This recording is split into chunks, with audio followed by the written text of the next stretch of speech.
లండన్లో కేటీఆర్కు ఎన్ఆర్ఐల ఘన స్వాగతం.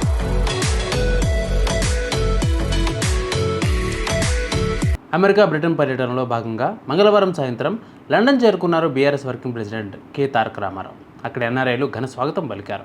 లండన్లో జరిగే ఇండియా వీక్ 2025తో పాటు అమెరికాలో నిర్వహించనున్న తెలంగాణ రాష్ట్ర ఆవిర్భావ వేడుకలు, బీఆర్ఎస్ పార్టీ రజతోత్సవం పాల్గొనేందుకు మంగళవారం ఉదయం హైదరాబాద్ నుంచి బయలుదేరారు కేటీఆర్. సాయంత్రం లండన్ చేరుకున్నాక తమ అభిమాన నాయకుడికి ఘనస్వాగతం పలకడానికి తెలంగాణ ప్రవాసులు పెద్ద ఎత్తున ఎయిర్పోర్టుకు తరలివచ్చారు. వెల్కమ్ కేటీఆర్ అంటూ భారీ బ్యానర్ను విమానాశ్రయంలో ప్రదర్శించారు. ప్రోగ్మాటిక్ డిజైన్ సొల్యూషన్ లిమిటెడ్ కంపెనీ డైరెక్టర్ల బృందం, వారి కుటుంబ సభ్యులు ఎయిర్పోర్టుకు వచ్చి కేటీఆర్కు ఘనస్వాగతం పలికారు. తనకు స్వాగతం పలకడానికి వచ్చిన వారిని పేరు పేరున కేటీఆర్ పలకరిస్తూ ధన్యవాదాలు తెలియజేశారు. ఎన్ఆర్ఐలు కేటీఆర్తో సెల్ఫీలు దిగి ఆనందం వ్యక్తం చేశారు. ఈ నెల 30న బ్రిడ్జ్ ఇండియా ఆధ్వర్యంలో లండన్లో జరిగే ఇండియా వీక్ 2025లో కేటీఆర్ ప్రధాన ఉపన్యాసం ఇవ్వనున్నారు. వివిధ దేశాలకు చెందిన పలువురు రాజకీయ నాయకులు, ప్రభావశీలులు, వ్యక్తులు పాల్గొనే ఈ సమావేశంలో 9 ఏళ్ల బీఆర్ఎస్ పాలనలో అభివృద్ధి కేంద్రంగా సాగిన పాలన, ఆలోచనలు, అద్భుత ఆవిష్కరణలుగా మారిన విధానంతో పాటు తెలంగాణ విజయ ప్రస్థానాన్ని కేటీఆర్ వివరించనున్నారు. అనంతరం McLaren, Aston Martin, Jaguar, Land Rover వంటి దిగ్గజ ఆటోమోటివ్ కంపెనీలకు R&D సేవలను అందించే PDSL నాలెడ్జ్ సెంటర్ను కూడా ప్రారంభించనున్నారు.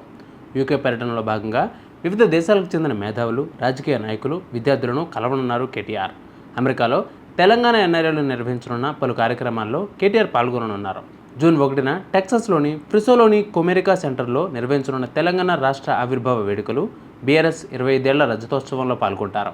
ఈ కార్యక్రమానికి తెలంగాణ ఉద్యమానికి మద్దతుగా నిలిచిన వేలాది మంది ఎన్ఆర్ఐలు హాజరు కానున్నారు. జూన్ 2న యూనివర్సిటీ ఆఫ్ టెక్సాస్ డాలస్లోని భారతీయ విద్యార్థులను కేటీఆర్ కలుస్తారు. నూతన ఆవిష్కరణలు, ఎంటర్‌ప్రెన్యూర్‌షిప్‌తో పాటు భవిష్యత్తు భారత నిర్మాణంలో విద్యార్థుల పాత్ర గురించి కేటీఆర్ ప్రసంగించనున్నారు. కేటీఆర్ యూకే, USA పర్యటనపై అక్కడి ఎన్ఆర్ఐలు, వ్యాపారవేత్తలు ఎంతో ఆసక్తిగా ఎదురుచూస్తున్నారు. ఈ 2 దేశాల్లోని తెలంగాణ ప్రవాసులు, ప్రవాస భారతీయులు, విద్యార్థులను కేటీఆర్ కలవనున్నారు. కేటీఆర్తో పాటు లండన్కు బయలుదేరి వెళ్లిన వారిలో మాజీ మంత్రి కుప్పల ఈశ్వర్, మాజీ MLA Chandar, police housing corporation మాజీ చైర్మన్ దామోదర్, పెద్దపల్లి జిల్లా గ్రంథాలయ సంస్థ మాజీ చైర్మన్ రఘువీర్ సింగ్ ఉన్నారు.